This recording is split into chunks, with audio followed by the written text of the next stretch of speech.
intervention service that focuses on improving a child's speech and abilities to understand and express language, including nonverbal language. We also deal with treating swallowing disorders and all aspects of feeding and therapy. As a speech-language pathologist, I evaluate and treat children and adults who have difficulty with speech or language and children with speech and language impairment, delays, learning disabilities, as well as other developmental disorders.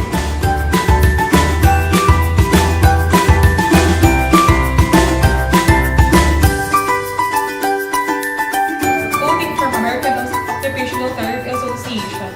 Occupational therapy practitioners enable people to live life to its fullest by helping them promote health and prevent or live better with injury, illness, or disability.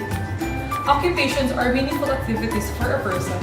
If a person has a limitation in his occupation, that is the time we intervene to help that person engage into his or her occupation. As an OT, we provide evaluation to our clients in order to assess the problem skills, occupational demands, and even environmental factors that affects the person's occupation. We do intervention to help the person with that occupation.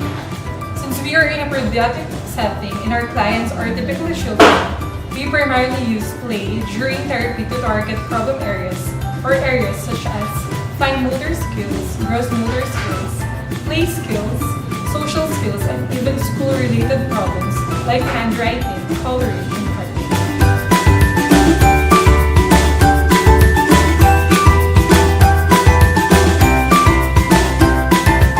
Hi guys, thank you for watching here in Pampanga, where we discover great places for you to check out. So, where are we in Pampanga right now? So, nandito tayo sa Play Matters Therapy Center, and with us is Sir Ian to tell us more about this place. So, first of all, thank you for inviting us, Sir Ian, to your learning school. So, tell us more about Play Matters Therapy Center.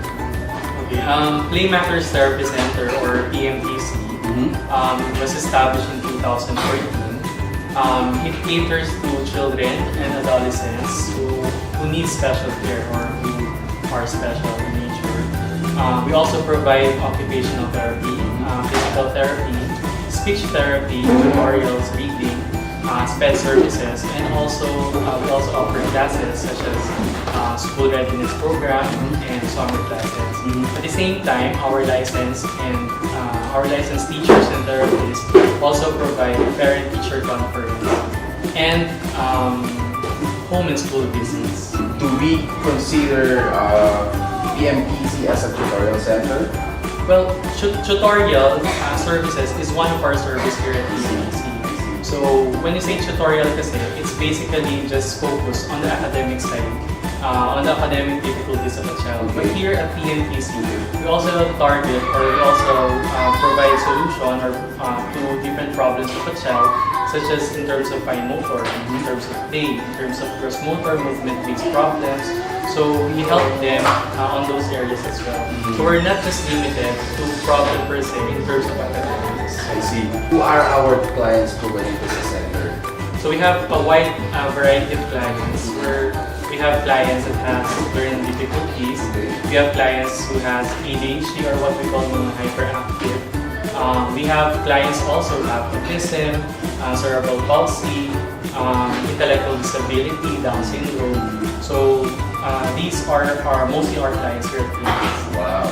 So aside from our Mexico branch here, so do you have any other branches in Pampanga? Yes, actually, last October 2017, we opened our branch in Angeles, specifically in Balibago.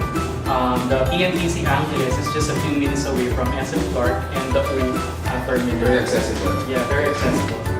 PMTC Mexico branch is located at Lagundi, Mexico, Pampanga, around 1 kilometer away from SM Pampanga and Robinson's Pampanga. So they can visit us here, directly inquire our services here, and also they can contact us to our number at 0925-547-7529.